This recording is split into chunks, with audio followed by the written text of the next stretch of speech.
नमस्कार, स्वागत है आपका। प्रधानमंत्री नरेंद्र मोदी ने वीडियो कॉन्फ्रेंसिंग के जरिए भारत और दुनिया के शीर्ष पेशेवरों से बातचीत की। ये पेशेवर वेव्स शिखर सम्मेलन के सलाहकार बोर्ड का हिस्सा हैं।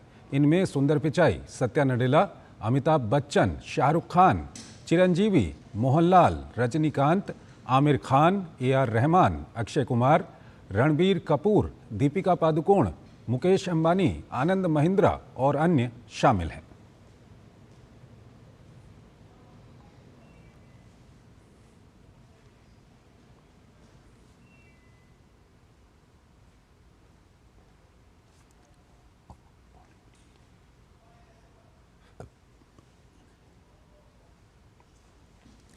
तो प्रधानमंत्री मोदी ने देश विदेश के शीर्ष पेशेवरों से बातचीत की है और काफ़ी महत्वपूर्ण ये बातचीत रही है।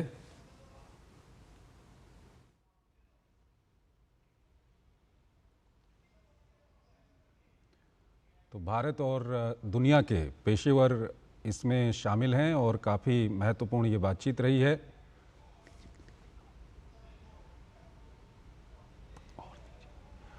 तो प्रधानमंत्री नरेंद्र मोदी ने वीडियो कॉन्फ्रेंसिंग के जरिए भारत और दुनिया के शीर्ष पेशेवरों से बातचीत की है। ये पेशेवर वेव्स शिखर सम्मेलन के सलाहकार बोर्ड का हिस्सा हैं।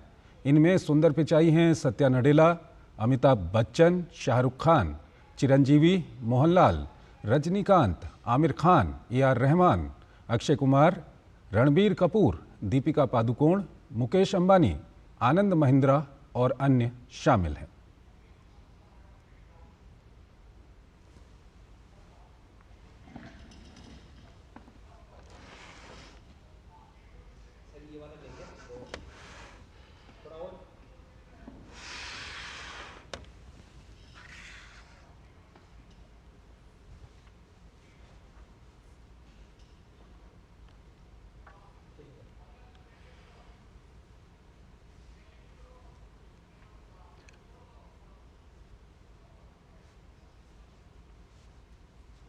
तो प्रधानमंत्री मोदी ने देश विदेश के शीर्ष पेशेवरों से बातचीत की है। वेव्स सम्मेलन के बोर्ड का ये हिस्सा हैं और काफ़ी महत्वपूर्ण ये बातचीत रही है।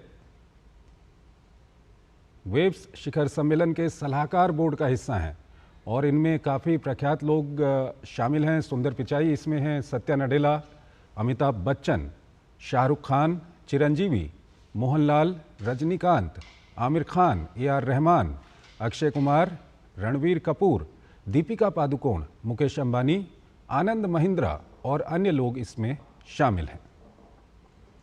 तो काफ़ी महत्वपूर्ण ये बातचीत रही है।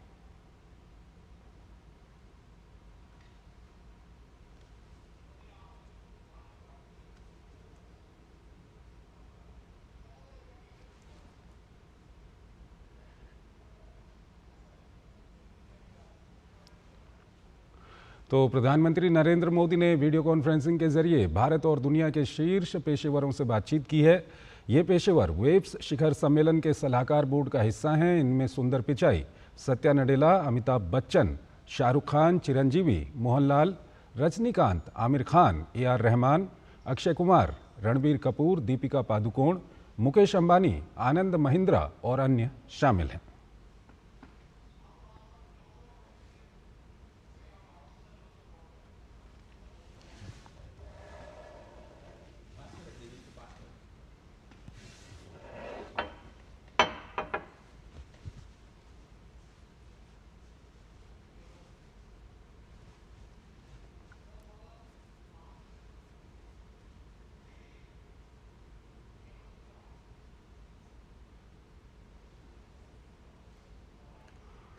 तो काफ़ी महत्वपूर्ण ये बातचीत रही है वेव्स शिखर सम्मेलन के सलाहकार बोर्ड के सदस्यों से। प्रधानमंत्री की काफ़ी महत्वपूर्ण बातचीत रही है। काफ़ी प्रख्यात और प्रसिद्ध लोग इसमें शामिल थे, देश विदेश के लोग इसमें शामिल थे।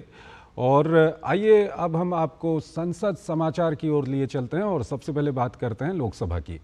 सत्ता पक्ष ने आम बजट को अब तक का सबसे उत्कृष्ट बजट बताते हुए कहा कि गरीब, महिला, युवा और किसानों को केंद्र में रखकर सरकार ने देश में पोषण से लेकर व्यक्तिगत आर्थिक सशक्तिकरण के लिए प्रभावी कदम बताया। तो वहीं विपक्ष ने आम बजट 2025-26 को कृषि, शिक्षा, रोजगार एवं स्वास्थ्य की दृष्टि से खोखला बजट करार दिया और संघीय भावना के विपरीत बताते हुए कहा कि इसमें राज्यों की चिंताओं का ख्याल नहीं रखा गया है।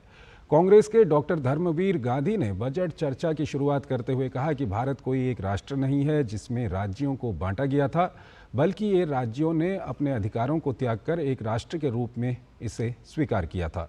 ये बजट संघीय व्यवस्था के खिलाफ है क्योंकि इसमें राज्यों की चिंताओं को कोई जगह नहीं दी गई है।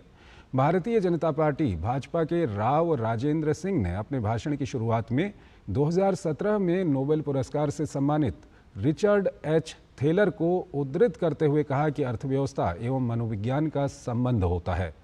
मनोवैज्ञानिक रूप से लोगों का इस बात से संतुष्ट होना जरूरी है कि सरकार उनके लिए कुछ कर रही है। उन्होंने इस दृष्टि से आम बजट को अब तक का सबसे उत्कृष्ट बजट करार दिया। उन्होंने कहा कि इस बजट में गरीब, युवा, महिला एवं किसानों पर फोकस किया गया है। उन्होंने विपक्ष पर निशाना साधते हुए कहा कि भारत में संविधान लागू होने के समय आबादी 33 करोड़ थी, जबकि इसके कुछ दिन बाद हुए खाद्य सर्वेक्षण में प्रति व्यक्ति पोषणीय आहार की उपलब्धता 394 ग्राम थी। 60 साल बाद आबादी 100 करोड़ हो गई और इसमें कोई अंतर नहीं आया। 2014 में पोषणीय आहार की उपलब्धता का आंकड़ा 468.7 ग्राम तक ही पहुंच पाया। बीते 10 साल में यह आंकड़ा 510 ग्राम पहुंचा। यदि हर साल यह आंकड़ा 5 ग्राम ही बढ़ता तो आज 1000 ग्राम से अधिक होता। शिवसेना के नरेश गणपत महस्के ने कहा कि विपक्ष महिलाओं का अपमान करने का कभी कोई मौका नहीं छोड़ता है। उन्होंने कहा कि महाराष्ट्र की जनता ने विपक्ष को उसका स्थान दिखा दिया। राष्ट्रपति का पद सर्वोच्च है और हमें गर्व है कि उस पर द्रौपदी मुर्मू विराजमान है, लेकिन कांग्रेस ने राष्ट्रपति का अपमान कर आदिवासी समाज को अपमानित किया है। कांग्रेस ने वित्त मंत्री निर्मला सीतारमण और प्रधानमंत्री नरेंद्र मोदी का अपमान करने का काम किया है। उम्मीद थी कि विपक्ष का नेता कुछ जिम्मेदारी से बात करता, लेकिन ऐसा नहीं हुआ। भाजपा के अरुण गोविल ने कहा कि इस बजट से जहां मध्यम वर्ग किसानों में खुशी की लहर है, जबकि विपक्ष के लिए भूकंप की तरह है। उन्होंने विपक्ष की आलोचना करते हुए कहा कि ये बजट सोने का हिरण नहीं, बल्कि वो तीर है जिससे देश की समस्याओं को मारा जाएगा। मध्यम वर्ग को टैक्स में 12 लाख की छूट से लोगों के हाथ में पैसा बचेगा, जो देश के विकास में काम आएगा। किसानों के क्रेडिट कार्ड में लोन की सीमा 3 लाख से 5 लाख करना अच्छा कदम है।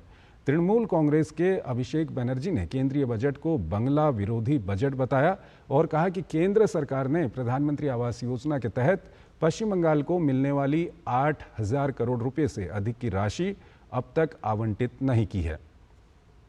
उन्होंने कहा कि महंगाई आसमान छू रही है, बेरोजगारी चरम पर है। 90% से ज़्यादा लोग रोजगार असुरक्षा के माहौल में काम कर रहे हैं।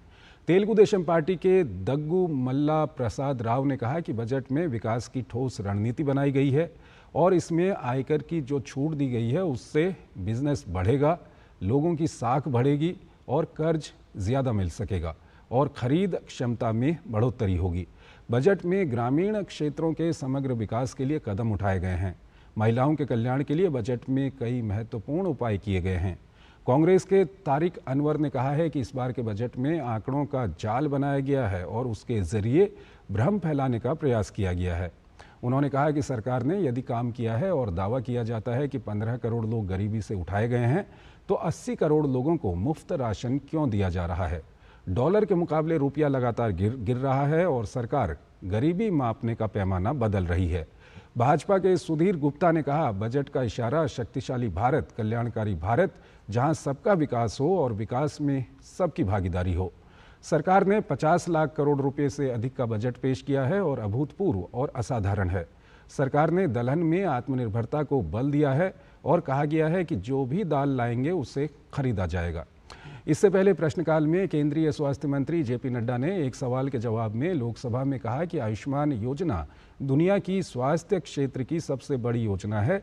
जो लोग पहले पैसे के अभाव में अस्पताल में इलाज करवाने नहीं जा सकते थे, उन्हें अब इस योजना के तहत अस्पतालों में इलाज मिल रहा है। आयुष्मान भारत के तहत देश की 40% आबादी को कवर किया गया है। 2018 तक इसमें 35 लाख कार्यकर्ता जुड़े हुए थे।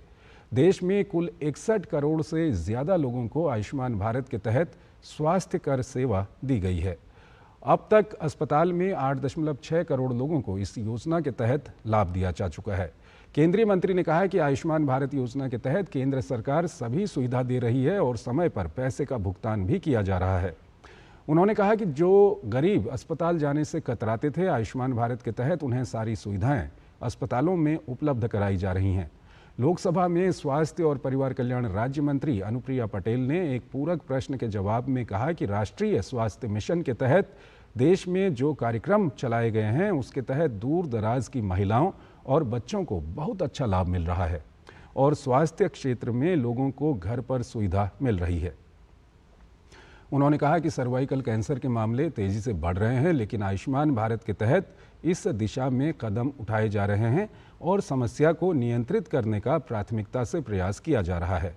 लोकसभा में आयुष मंत्री प्रताप राव गणपत राव ने एक पूरक प्रश्न के जवाब में कहा कि मोदी सरकार के आने के बाद आयुष मंत्रालय का गठन हुआ और 5 देशों के साथ मेडिकल प्लांट्स के संवर्धन के लिए सरकार ने समझौता किया है।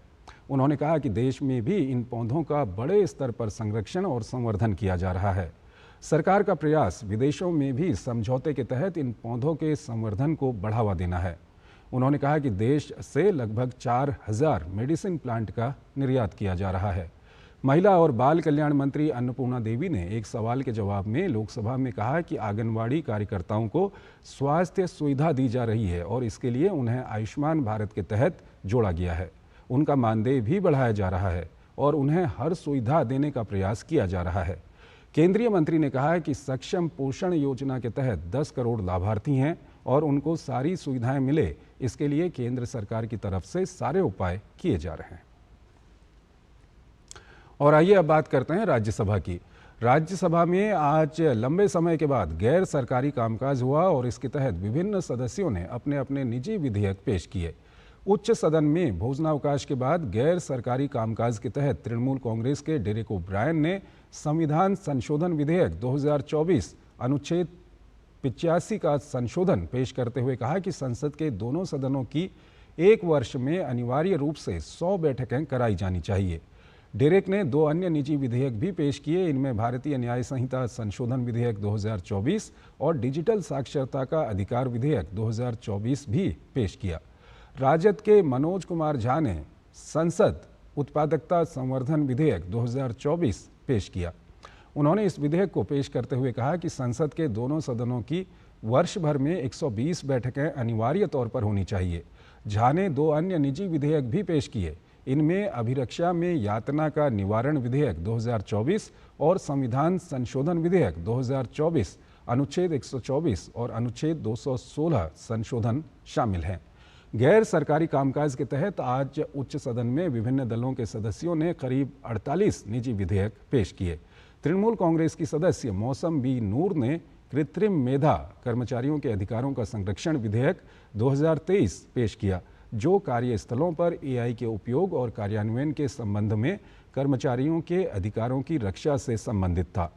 इस विधेयक में कार्यस्थलों पर एआई प्रौद्योगिकियों के कार्यान्वयन में पारदर्शिता सुनिश्चित करने और उपयोग को विनियमित करने का भी प्रावधान किया गया है।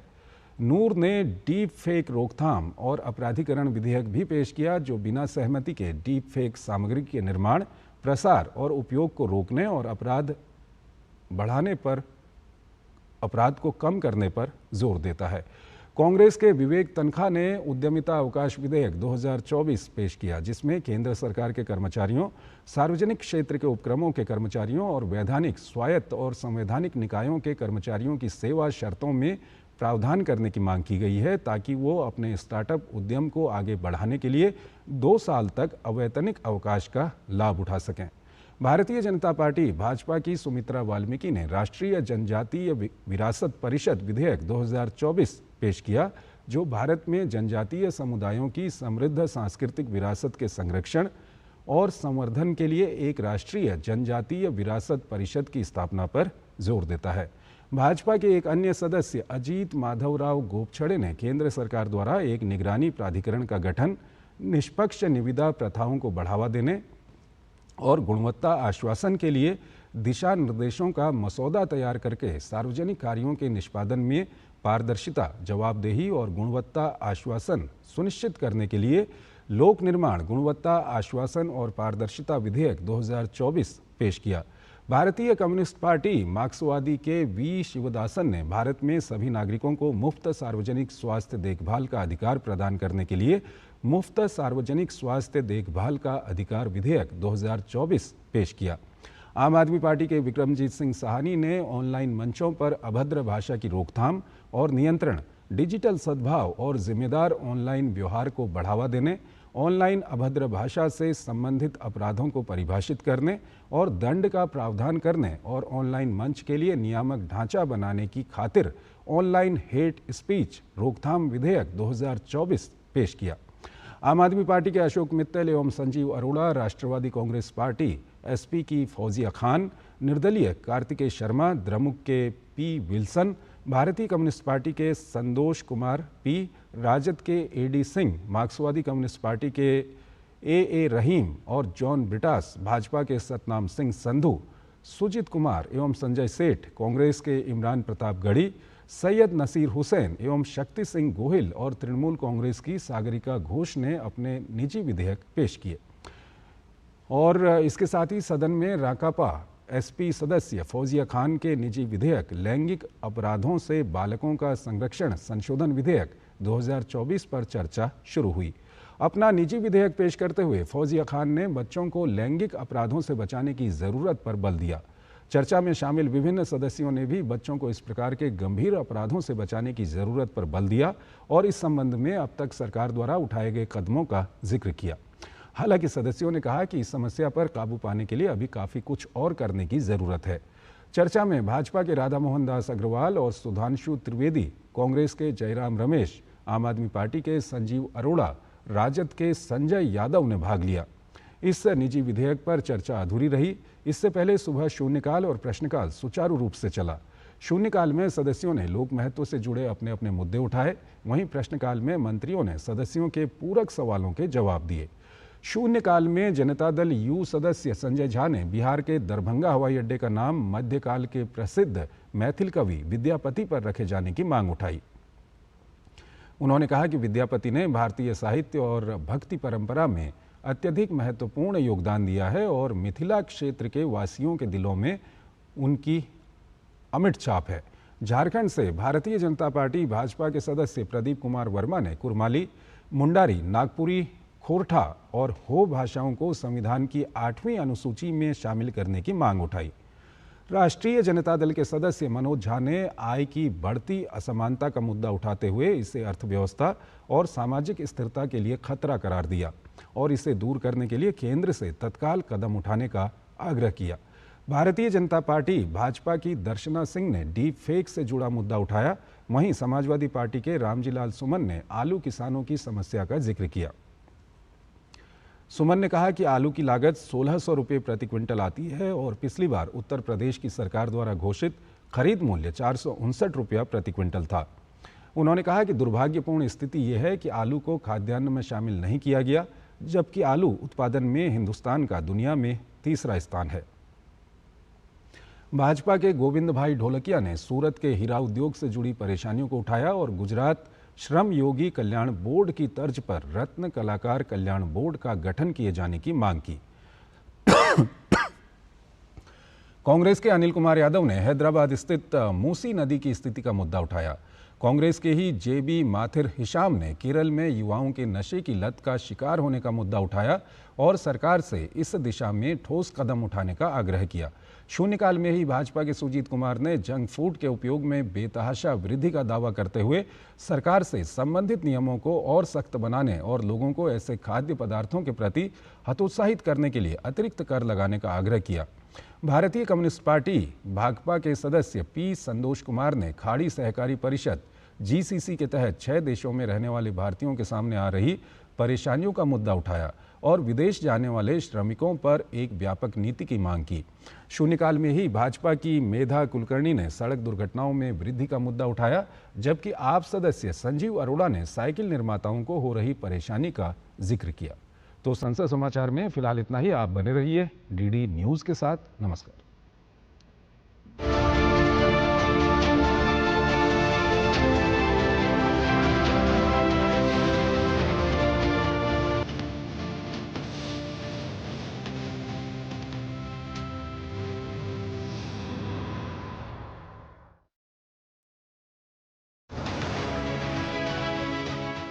दिल्ली में पूरा हुआ मतदान, जनता ने किसे दिया सत्ता का अभेदान। क्या बीजेपी के हाथ लगेगी सत्ता की बाजी, या फिर कांग्रेस के हाथ में होगी सत्ता की चाबी? क्या केजरीवाल बनाएंगे सरकार, या जनता लगाएगी उनको फटकार? हार जीत का होगा सटीक विश्लेषण। डीडी न्यूज के डाटा सेंटर से सबसे पहले जानिए हर सीट का हाल। देखिए जनादेश 8 फरवरी को सुबह 7 बजे से लगातार सबसे सटीक और सबसे विश्वसनीय नतीजे सिर्फ डीडी न्यूज पर।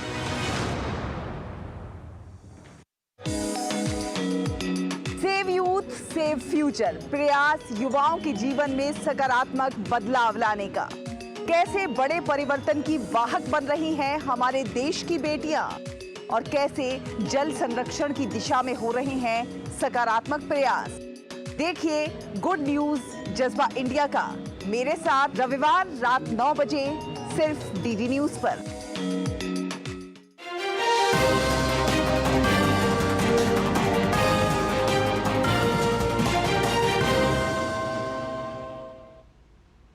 नमस्कार, डीडी न्यूज में आपका स्वागत है। मैं हूं चंद्रशेखर जोशी और आइए सबसे पहले आपको दिखाते हैं इस वक्त की हेडलाइंस।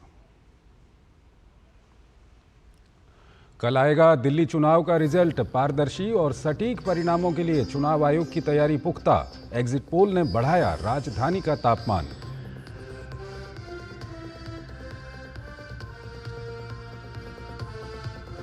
नतीजों से पहले दिल्ली में सियासी ड्रामा हाई। आप के खरीद फरोख्त के आरोपों पर भाजपा का निशाना। कहा हार की हताशा आप पर भारी। एसीबी ने नोटिस जारी कर केजरीवाल से पूछे सवाल।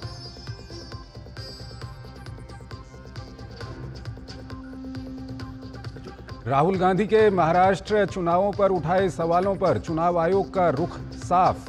कहा लिखित में देंगे विस्तृत जवाब।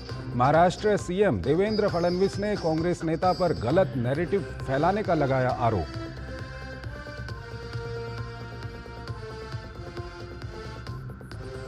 केंद्रीय कैबिनेट ने प्रधानमंत्री कौशल विकास योजना 4.0 को दी मंजूरी। युवाओं के लिए नए अवसरों के तहत स्किल इंडिया प्रोग्राम के लिए 8,800 करोड़ रुपए मंजूर।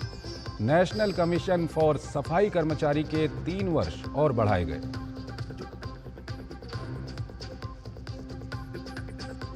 राष्ट्रपति मैक्रों और राष्ट्रपति ट्रंप के निमंत्रण पर 10 फरवरी से फ्रांस और अमेरिका की यात्रा पर रवाना होंगे पीएम मोदी। पेरिस में एआई समिट की करेंगे सह अध्यक्षता। राष्ट्रपति ट्रंप के साथ द्विपक्षीय और शिष्टमंडल स्तर की होगी बातचीत।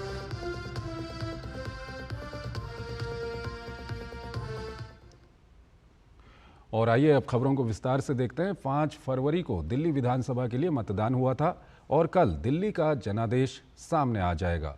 70 सीटों पर मतगणना के लिए 19 केंद्र बनाए गए हैं। तो आयोग ने मतगणना को पारदर्शी तरीके से कराने की पूरी व्यवस्था की है। इस बीच सभी दल अपनी अपनी जीत के दावे कर रहे हैं, तो दिल्ली की जनता को भी नतीजों का बेसब्री से इंतजार है। दिल्ली की सत्ता किसे मिलेगी? किसके सर सजेगा ताज? विधानसभा चुनाव नतीजे आने में अब थोड़ा समय। शनिवार को होगी मतगणना। दिल्ली विधानसभा चुनाव की मतगणना शनिवार को होगी। 70 विधानसभा सीटों के लिए 19 मतगणना केंद्रों पर मतों की गिनती की जाएगी। मतगणना को सुचारू रूप से संपन्न कराने के लिए दिल्ली पुलिस और अर्धसैनिक बलों की 38 कंपनियों के सुरक्षाकर्मी तैनात रहेंगे। दिल्ली पुलिस के स्पेशल सीपी देवेश श्रीवास्तव ने पुलिस मुख्यालय में शुक्रवार को आयोजित प्रेस वार्ता में कहा कि शांतिपूर्ण तरीके से मतगणना के लिए 19 केंद्रों सहित पूरी दिल्ली में अभूतपूर्व सुरक्षा के इंतजाम किए गए हैं। इस दौरान दिल्ली पुलिस और अर्धसैनिक बलों के 15,000 जवानों को तैनात किया गया है और सभी मतगणना केंद्रों पर 3 लेयर्स में सुरक्षा चक्र बनाया गया है। 38 कंपनियां ये सेंट्रल आर्म पुलिस फोर्सेज की, 2 कंपनियां प्रति मतगणना केंद्र, 19 मतगणना केंद्र के लिए ये 38 कंपनियां दी गई हैं और ये जो स्ट्रांग रूम है उनकी भी सुरक्षा करेंगी और जो काउंटिंग हॉल की, उसके अलावा जो काउंटिंग सेंटर है उसकी सुरक्षा दिल्ली पुलिस करेगी। इस बीच भाजपा और आम आदमी पार्टी दोनों ने विधानसभा चुनाव में जीत का दावा किया है। एक तरफ मोदी जी ने लोगों के, गरीबों के लिए जो किए है, जो कहा है वो किए है, और मोदी जी ने हमेशा चुनाव से बाद किया है, चुनाव में घोषणा नहीं की मोदी साहब ने कभी भी, और केजरीवाल ने जो कहा है वो कुछ नहीं किया है। ये लोगों ने 10 साल का अंतर देखा है, तो मोदी जी पर लोगों को विश्वास है। दिल्ली में भी आज अगर मैंडेट मिल रहा है तो हमारे नेता मोदी जी के नाम से मिल रहा है कि मोदी जी की क्रेडिबिलिटी है। चौथी बार हम चुनाव लड़ रहे हैं। पंजाब में हमने चुनाव लड़ा, एग्जिट पोल में हमें नहीं दिखाते, हम सीधा सरकार में आते हैं, सर्वे में नहीं आते। 8 तारीख को आप देखेंगे आम आदमी पार्टी की सरकार बनेगी। सभी दलों के अपने अपने दावे हैं। हालांकि दिल्ली की जनता के दिल में क्या है, ये तो शनिवार को मतगणना के बाद ही पता चलेगा। Bureau report, DD news. कल दिल्ली के नतीजे से पहले आप विधायकों को 15 करोड़ रुपए में खरीद फरोख्त के आरोप के बाद राजनीति गर्मा गई है। इस मामले पर बीजेपी ने एलजी से शिकायत की, जिसके बाद एलजी ने जांच के आदेश दिए। इस मामले में एसीबी जब अरविंद केजरीवाल से पूछताछ करने पहुंची तो टीम को बाहर ही रोक दिया गया। इस मामले पर जमकर राजनीतिक बयानबाजी हो रही है। बीजेपी आप पर आरोप लगाकर जांच में सहयोग न करने की बात कह रही है, तो आपका आरोप है कि बीजेपी एजेंसियों का दुरुपयोग कर रही है। दिल्ली के साथ साथ पूरे देश की जनता शनिवार को आने वाले नतीजों का बेसब्री से इंतजार कर रही है। वोटिंग के बाद आए एग्जिट पोल से राजधानी का सियासी पारा पहले ही हाई था। इस बीच नतीजों से एक दिन पहले पार्टियों के बीच शुक्रवार का दिन वार पलटवार के नाम रहा है। आप नेताओं के द्वारा बीजेपी की तरफ से कॉल आने और 15 करोड़ के ऑफर देने का आरोप लगाया गया। मामले में भाजपा नेता विष्णु मित्तल ने दिल्ली के एलजी को पत्र लिखकर आम आदमी पार्टी के खिलाफ कार्रवाई की मांग की। विष्णु मित्तल ने आम आदमी पार्टी के आरोप की जांच एंटी करप्शन ब्यूरो या अन्य किसी जांच एजेंसी से कराने की मांग की। विष्णु मित्तल ने एलजी को लिखे पत्र में कहा है कि आम आदमी पार्टी के इस आरोप में बीजेपी की छवि को नुकसान पहुंचाने की कोशिश की गई है, जिस पर एक्शन लेते हुए दिल्ली के एलजी वीके सक्सेना के आदेश के बाद आप नेताओं अरविंद केजरीवाल, संजय सिंह और मुकेश अहलावत के घर के लिए एसीबी की टीम पहुंची। हालांकि केजरीवाल के घर से एसीबी की टीम को बैरंग लौटना पड़ा। एसीबी की टीम को केजरीवाल के घर के अंदर एंट्री नहीं दी गई। केजरीवाल की सिक्योरिटी का कहना था कि लीगल नोटिस स्टाम्प के बिना एसीबी को अंदर जाने नहीं दिया जाएगा। लीगल टीम का कहना था कि एसीबी के पास किसी भी तरह का लीगल नोटिस ही नहीं है। जब वो आए उनके पास ना कोई स्टैम्प थी, ना कोई पेपर था, ना कोई नोटिस था और ना उनके पास कोई इंस्ट्रक्शंस थी। जिस तरीके से उन्होंने ऊपर से इंस्ट्रक्शंस ली और 1.5 घंटा लग गया उनको नोटिस मंगवाने में। नोटिस भी बाहर से तैयार होकर आया, उस नोटिस को सर्व करके गए हैं। हम उसको स्टडी करके लीगल रिकॉर्ड्स जो भी होगा उसका रिप्लाई होगा वो देंगे आप लोग। इस बीच एसीबी की टीम ने पूछताछ के लिए केजरीवाल को नोटिस जारी किया।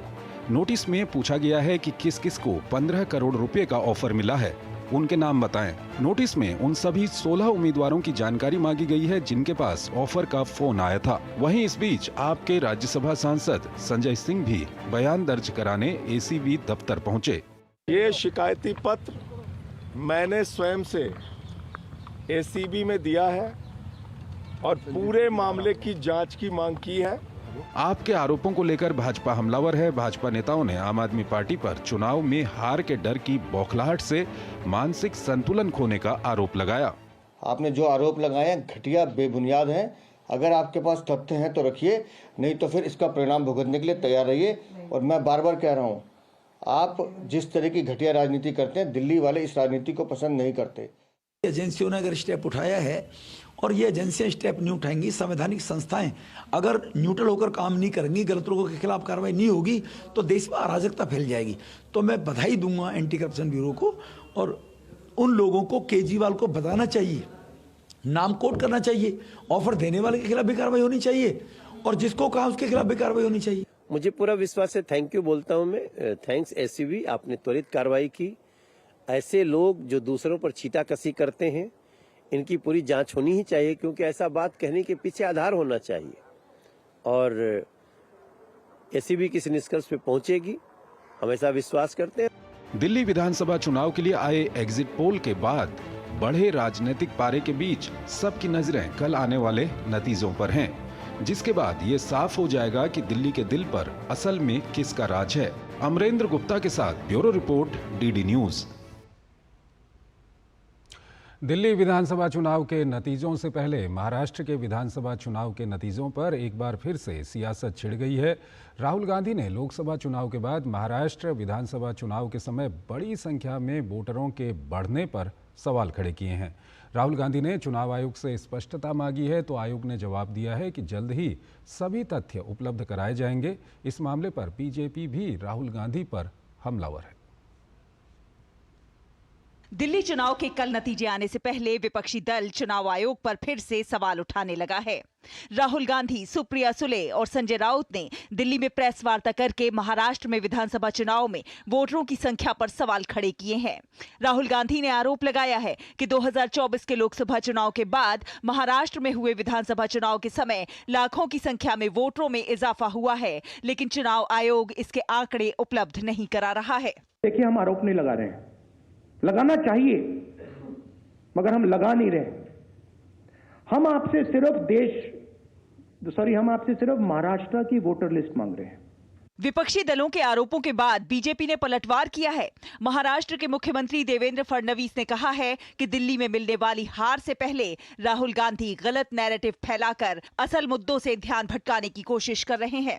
वोटर्स कहां से आए, वोटर कहां आए, किसका नाम काटा, इसका सारा जवाब इलेक्शन कमीशन ने दिया हुआ है, इसलिए उसका अलग से जवाब देने की कोई आवश्यकता भी नहीं है। राहुल गांधी एक प्रकार से कवर फायरिंग कर रहे हैं क्योंकि उनको पता है 8 तारीख को दिल्ली के रिजल्ट के बाद उनकी पार्टी का दिल्ली में नामो निशान समाप्त होने वाला है। इसलिए उस दिन क्या बोलना और किस प्रकार से नया नैरेटिव तैयार करना, इसकी प्रैक्टिस वो कर रहे हैं। इस बीच राहुल गांधी के आरोपों पर चुनाव आयोग ने भी स्थिति को स्पष्ट किया है। आयोग ने सोशल मीडिया प्लेटफॉर्म एक्स पर लिखा है कि चुनाव आयोग राजनीतिक दलों को प्राथमिकता वाले हितधारकों के रूप में मानता है। बेशक मतदाता सबसे प्रमुख हैं और राजनीतिक दलों से आने वाले विचारों, सुझावों और सवालों को बहुत महत्व देता है। आयोग पूरे देश में समान रूप से अपनाए गए पूर्ण तथ्यात्मक और प्रक्रियात्मक मैट्रिक्स के साथ लिखित रूप में जवाब देगा। महाराष्ट्र में विपक्षी दल एनडीए गठबंधन से बुरी तरह से पराजित हो गए थे। उसके बाद से ही विपक्षी दल ईवीएम में खराबी, वोटर लिस्ट में गड़बड़ी जैसे मुद्दे उठाते रहे हैं, लेकिन महाराष्ट्र की जनता का जनादेश स्पष्ट था और बीजेपी की ऐतिहासिक जीत थी। अब दिल्ली में नतीजों से पहले विपक्षी दलों की वही रणनीति दिखाई पड़ रही है जिसके तहत वो लगातार चुनाव आयोग को घेरने की कोशिश करते रहे हैं। Bureau report, DD news. प्रधानमंत्री नरेंद्र मोदी ने वीडियो कॉन्फ्रेंसिंग के जरिए भारत और दुनिया के शीर्ष पेशेवरों से बातचीत की। ये पेशेवर वेव्स शिखर सम्मेलन के सलाहकार बोर्ड का हिस्सा हैं। इनमें सुंदर पिचाई, सत्या नडेला, अमिताभ बच्चन, शाहरुख खान, चिरंजीवी, मोहनलाल, रजनीकांत, आमिर खान, AR रहमान, अक्षय कुमार, रणबीर कपूर, दीपिका पादुकोण, मुकेश अंबानी, आनंद महिंद्रा और अन्य शामिल हैं। प्रधानमंत्री ने कहा कि सलाहकार बोर्ड के सदस्य अलग अलग क्षेत्रों से आए प्रतिष्ठित व्यक्ति हैं, जिन्होंने न केवल अपना समर्थन दोहराया बल्कि भारत को वैश्विक मनोरंजन केंद्र बनाने के हमारे प्रयासों को और आगे बढ़ाने के तरीके पर बहुमूल्य सुझाव भी साझा किए। इस मौके पर केंद्रीय मंत्री अश्विनी वैष्णव भी मौजूद रहे। नई दिल्ली में प्रधानमंत्री नरेंद्र मोदी की अध्यक्षता में कैबिनेट की बैठक हुई, जिसमें स्किल इंडिया, सफाई कर्मचारी और साउथ कोस्ट रेलवे से संबंधित बड़े फैसले लिए गए। नई दिल्ली में प्रधानमंत्री नरेंद्र मोदी की अध्यक्षता में कैबिनेट की बैठक हुई, जिसमें 3 महत्वपूर्ण फैसले लिए गए। कैबिनेट की बैठक में स्किल इंडिया कार्यक्रम के लिए 8,800 करोड़ रुपए को मंजूरी दी गई। प्रधानमंत्री कौशल विकास योजना 4.0 को मंजूरी दी गई। इसमें 6,000 करोड़ रुपए का आवंटन किया गया है। पीएम नेशनल अप्रेंटिसशिप प्रोग्राम के तहत 1,942 करोड़ रुपए स्वीकृत किए गए। जन शिक्षण संस्थान के तहत 858 करोड़ रुपए स्वीकृत किए गए। सबसे बड़ा फ्लैगशिप प्रोग्राम है 6,000 करोड़ का, 8,800 करोड़ में से वो है प्रधानमंत्री कौशल विकास योजना का वर्जन 4.0 आज जो अप्रूव हुआ है। वर्जन 4.0 में ये सारे के सारे, जैसा आपको बताया कि व्यक्ति को और इंडस्ट्री को दोनों को जो ज़रूरत है, मान लीजिए मैं इलेक्ट्रॉनिक्स इंडस्ट्री में जाना चाहता हूँ, मैं मान लीजिए मैं सेमीकंडक्टर इंडस्ट्री में जाना चाहता हूँ, तो मुझे सेमीकंडक्टर इंडस्ट्री के अनुसार स्किल मिल सके, ये मैपिंग करने का निर्णय आज लिया गया।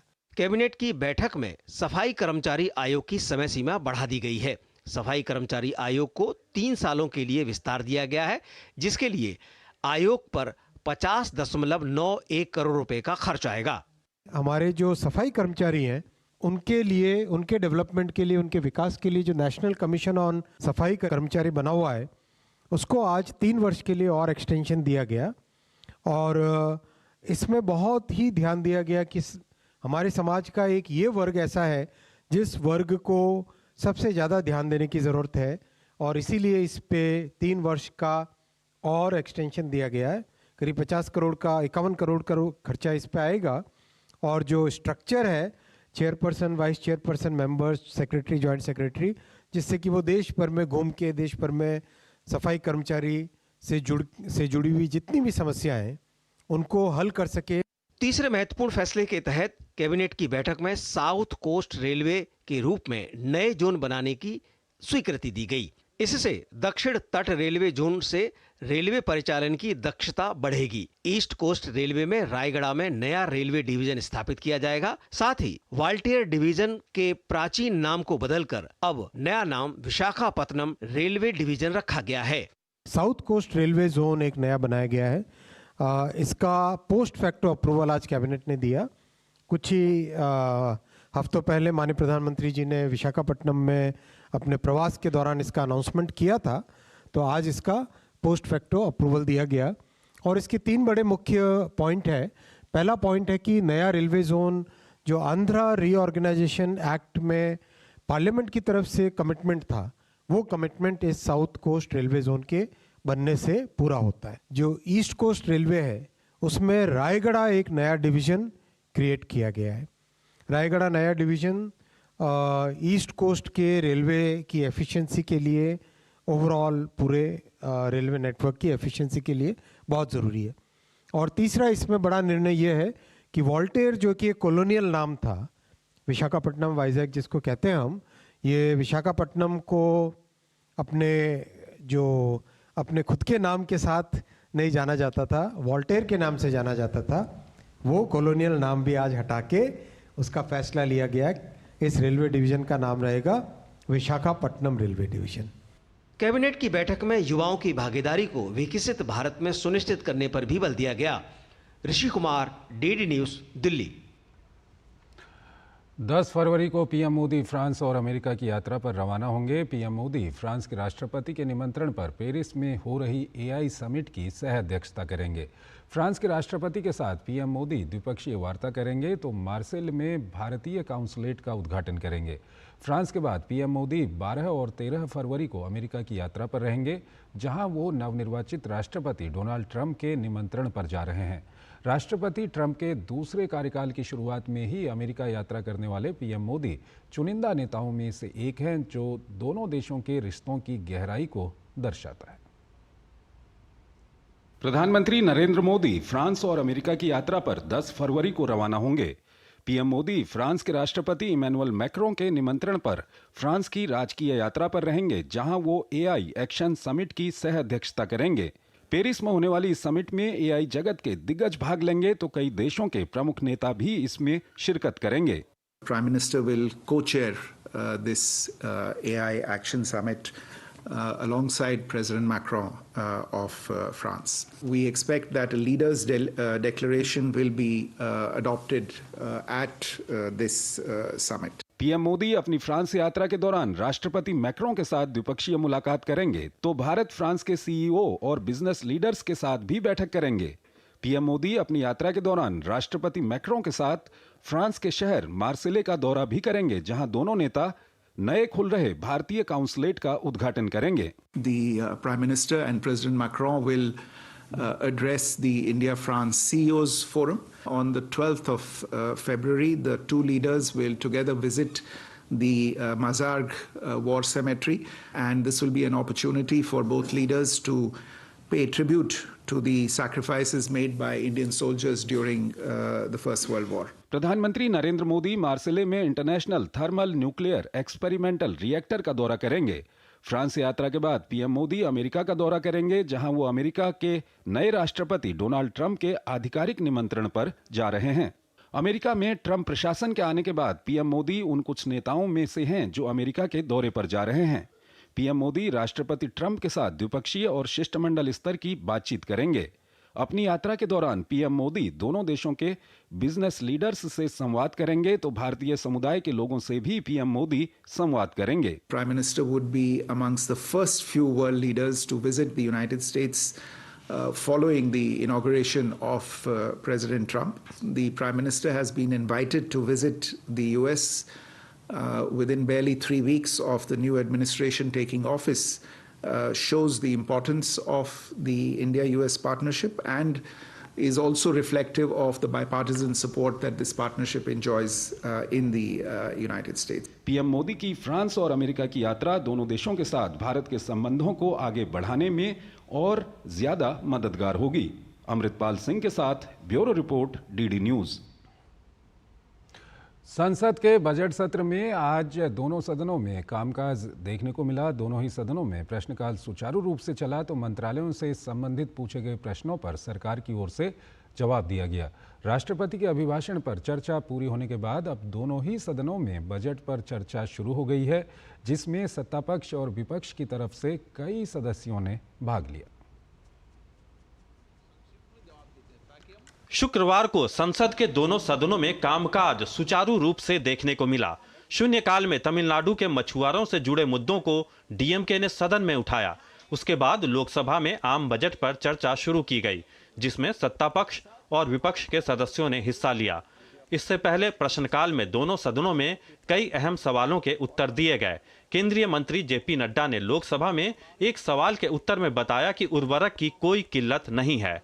यूरिया जो हम 266 रुपीज़ MRP 45 kg का दे रहे हैं, उस पर जो सब्सिडी है वो 1617 रुपये, यानी 1400 की सब्सिडी भारत सरकार प्रति बैग 45 kg पर दे रही है। प्रधानमंत्री मोदी जी ने जब इंटरनेशनल मार्केट में भी इसकी बहुत किल्लत हुई थी, तब भी 2020 से कोरोना के टाइम में इसके कॉस्ट को 1350 रुपये MRP 50 kg बैग से नहीं बढ़ने दिया है और आज दिन भी 1350 पे मिल रहा है। तीसरी बात कि इस पे जो कॉस्ट पड़ती है वो 3000 रुपीज़ पर बैग पड़ती है, यानी 1650 रुपये प्रति बैग भारत सरकार प्रति बैग पे कर रही है DAP के लिए।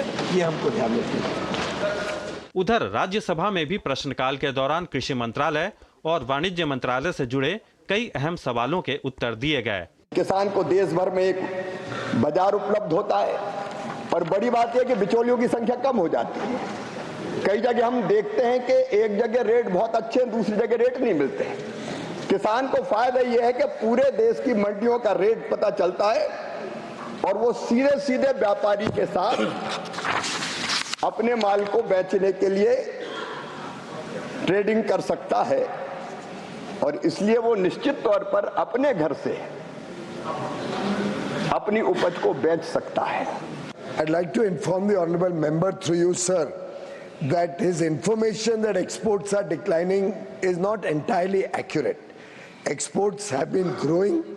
Exports have grown significantly in the last 4 years, and this year also there will be a growth, and we will end the year with over $800 billion of exports for the very first time in India's history. दोपहर बाद राज्यसभा में निजी विधेयकों पर चर्चा की गई, जबकि लोकसभा में बजट पर चर्चा को आगे बढ़ाया गया। आम बजट पर चर्चा का जवाब वित्त मंत्री निर्मला सीतारमण देंगी। Parliament team, DD news, Delhi. और आइए बात करते हैं महाकुंभ की।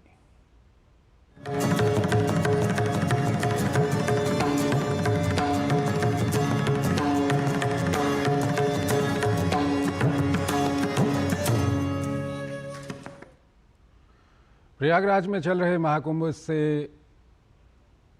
शैव अखाड़ों ने शुक्रवार को परंपरागत रीति रिवाजों के साथ विदाई ले ली। महाकुंभ से विदा होने से पहले अखाड़ों के साधु संतों ने अपने इष्ट देव की पूजा अर्चना की और चेहरे पर भस्म यानी कि बभूत लगाकर आध्यात्मिक आस्था का परिचय दिया। इस मौके पर अखाड़ों के साधु संतों के लिए विशेष विदाई समारोह का आयोजन किया गया, जहां सभी संतों को फूल मालाएं पहनाकर उनका सम्मान किया गया। अखाड़ों की परंपरा के अनुसार विदाई के समय अखाड़ों में स्थापित धर्म ध्वजा की पूजा अर्चना की गई और फिर उसे विधि विधान से ढीला किया गया। ये प्रक्रिया इस बात का प्रतीक होती है कि अखाड़े अब महाकुंभ से विदा हो रहे हैं। इसके अलावा विदाई समारोह में अखाड़ों द्वारा विशेष भंडारे का आयोजन किया गया, जिसमें भक्तों और श्रद्धालुओं को कड़ी चावल का प्रसाद वितरित किया गया। कड़ी चावल का भंडारा अखाड़ों की एक महत्वपूर्ण परंपरा है, जिसे वो हर महाकुंभ में निभाते हैं। महाकुंभ में इस बार कुल 13 अखाड़ों ने अमृत स्नान किया। अंतिम अमृत स्नान बसंत पंचमी के अवसर पर संपन्न हुआ, जिसके बाद से ही अखाड़ों ने धीरे धीरे अपना सामान समेटना शुरू कर दिया था। महाकुंभ में शामिल नागा साधु भी प्रयागराज से प्रस्थान कर गए हैं। अब सभी संत वाराणसी जाएंगे। वाराणसी में होली का पर्व मनाने के बाद हरिद्वार पहुंचेंगे और फिर उज्जैन के कुंभ की तैयारियों में जुटेंगे। निरंजनी अखाड़े में विदाई समारोह के दौरान अखाड़ा परिषद के अध्यक्ष स्वामी रविंद्र पुरी का विशेष स्वागत किया गया। इस अवसर पर उन्होंने सभी को एकता और समरसता का संदेश दिया। अखाड़ों और नागा सन्यासियों के महाकुंभ से विदा होने के बाद मेले की आधी रौनक खत्म हो जाती है। महाकुंभ का मुख्य आकर्षण अखाड़े और उनके नागा सन्यासी ही होते हैं। देश विदेश से लाखों श्रद्धालु और पर्यटक नागा सन्यासियों का आशीर्वाद लेने और उनकी साधना को देखने के लिए कुंभ में आते हैं। अब जब अखाड़ों की धर्म ध्वजा ढीली हो चुकी है और साधु संत प्रयागराज से प्रस्थान कर चुके हैं, तो इसके साथ ही महाकुंभ का समापन भी धीरे धीरे निकट आ रहा है। महाकुंभ का आयोजन 26 फरवरी तक चलेगा। आज आपने देखा होगा हमारा मेला संपन्न हो चुका है। अब हमने जो हमारे देवता, जो हमारे इष्ट, उनको हमने दारागंज अखाड़े में रखा हुआ है और जितना हमारा दंड कमंडल है वो हम प्रयागराज लेके उधर वाराणसी लेके जा रहे हैं। और मैं ये कहना चाहूँगा, अब हमारा कुंभ संपन्न हो गया है। अब अगले 6 साल के बाद दोबारा हम लोग प्रयागराज में आएंगे। अभी हम काशी विश्वनाथ में जाएंगे और शिवरात्रि पे हमारा वहाँ दर्शन होता है और बनारस की होली खेल के फिर हम लोग उत्तराखंड में चले जाते हैं। प्रयागराज महाकुंभ में चल रहे जनजातीय सांस्कृतिक समागम में आज वनवासी समाज के लोगों ने संगम तट पर आस्था की पावन डुबकी लगाई। अपनी सनातन परंपराओं का पालन करते हुए इन लोगों ने ढोल ताशे के साथ लोक गायन करते हुए संगम तट पर भारतीय संस्कृति की अद्भुत झलक पेश की। प्रयागराज महाकुंभ एकता का प्रतीक है। यहाँ तमाम वनवासी समाज के लोगों ने सनातन के प्रति अपनी आस्था को लेकर खुशी जताई। लोगों ने यहाँ की व्यवस्थाओं की भी तारीफ की। महाकुंभ में दिव्य और भव्य आयोजन हो रहे हैं। यहाँ पर जनजातीय सांस्कृतिक समागम भी हो रहा है। तमाम सारे जनजातीय लोग आकर संगम तट पर स्नान कर रहे हैं। आज उन्होंने अमृत स्नान किया है। क्या कुछ कार्यक्रम है आपका? झारखंड से हम लोग चल करके आए हैं, खड़िया जनजाति से। यहाँ कुंभ स्नान करने के बाद हमारा खड़िया जनजाति है ये तृप्त हो गए हैं। यहाँ अच्छा लग रहा है, बहुत सुंदर है। यहाँ का व्यवस्था भी अच्छा है और सनातनियों के साथ में हम लोग का खड़िया जनजाति हमेशा साथ चलेंगे। मैं रांची जिला से आया हूँ। मैं बहुत यहाँ का सरकार को बहुत बहुत धन्यवाद देता हूँ कि यहाँ का जो व्यवस्था है बहुत सुंदर है, बहुत अच्छा है। और हम लोग उरांव का जाति का हैं। हम लोग जितना भी उरांव जाति है, सरकार को बहुत धन्यवाद देते हैं कि हम लोग यहाँ पर आए तो बहुत खुश लगा, अच्छा लगा। आदिवासी जनजाति खड़िया जाति के हैं। हम लोग को बहुत अच्छा लगा। स्नान नहाए, डुबकी लगाए। यहाँ गंगा जमुना सरस्वती संगम में नहा के बहुत अच्छा लगा। छत्तीसगढ़ सीतापुर क्षेत्र से परंपरा है, रीति रिवाज है, काम है, ऐसे आते हैं। हम छत्तीसगढ़ जशपुर जिला के हैं। यहाँ संगम में आके नहा के बड़े अच्छा लगा। ये संगम स्नान करने में बहुत मजा आया। पूरा परिवार हम लोग इतना अच्छा किए ना, दर्शन किए, बहुत अच्छा लगा। हम लोग को एकदम बहुत खुशी है। बहुत अच्छा सुंदर लगा, डुबकी लगाए, बहुत अच्छा लगा। त्रिवेणी संगम में डुबकी लगा करके और यहाँ पर आने के बाद हम लोगों को स्वामी जी का बहुत बड़ा आशीर्वाद मिला। बिल्कुल संगम तट पर कला और संस्कृति के रंग भी नजर आ रहे हैं। जनजातीय समागम हो रहा है यहाँ पर और खासतौर से आप देख सकते हैं अपने वाद्य यंत्र भी लेके आए हैं। ये संगम तट पर ये लोग गाते बजाते यहाँ पर स्नान कर रहे हैं। संगम तट की ये तस्वीरें बेहद ही खूबसूरत है। जनजातीय सांस्कृतिक समागम में आए हुए जनजातीय लोग संगम तट पर स्नान किए हैं और अपने प्राचीन वाद्य यंत्रों के साथ यहाँ पर जो इनकी कला संस्कृति है उसको यहाँ पर लोगों को परिचित करा रहे हैं और खुद सनातन के रंग में रंगे हुए हैं, आस्था के रंग में रंगे हुए हैं। आस्था की डुबकी उन्होंने यहाँ पर संगम तट पर लगाई है। कैमरामैन रामजी वाजपेयी के साथ विकास सिंह, डीडी न्यूज, प्रयागराज महाकुंभ।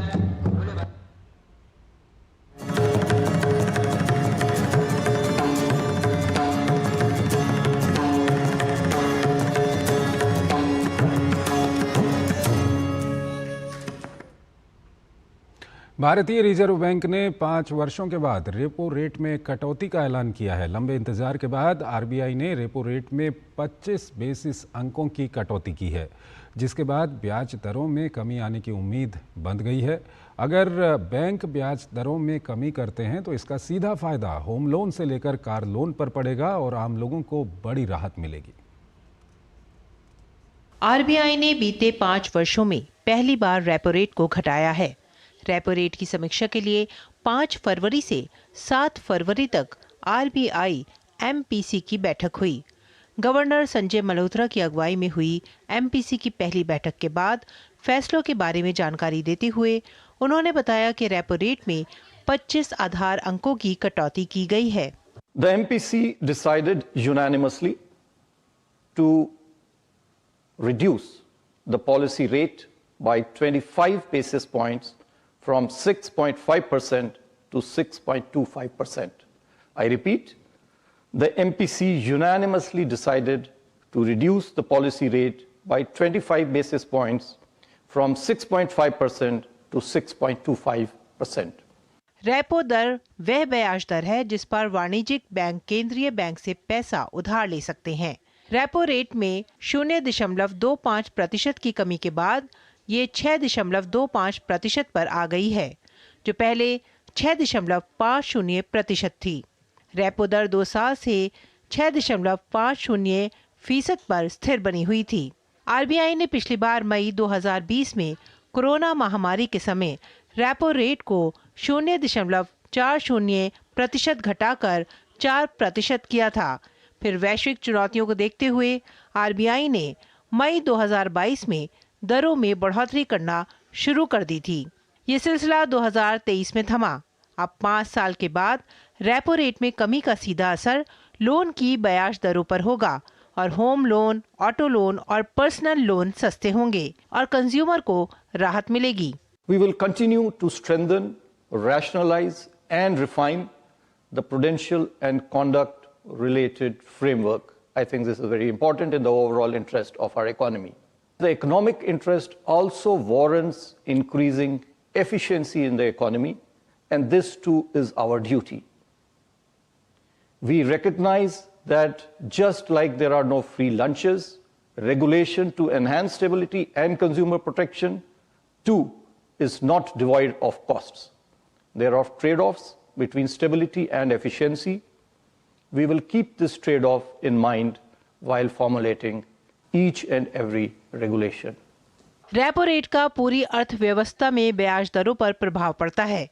अब केंद्रीय बैंक रेपो दर बढ़ाता है तो वाणिज्यिक बैंक अक्सर उपभोक्ताओं और व्यवसायों के लिए ऋण के लिए अपनी ब्याज दरें बढ़ाते हैं।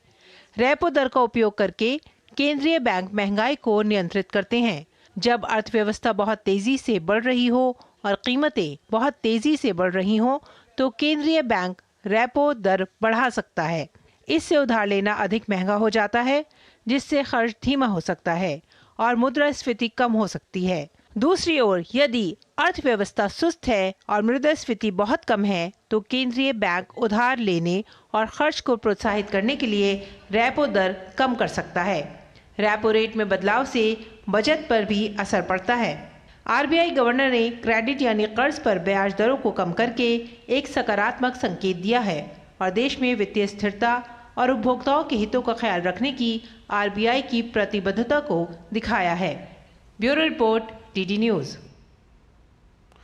बांग्लादेश में बीते कई महीनों से जारी अशांति के बीच अराजकता लगातार बढ़ती जा रही है।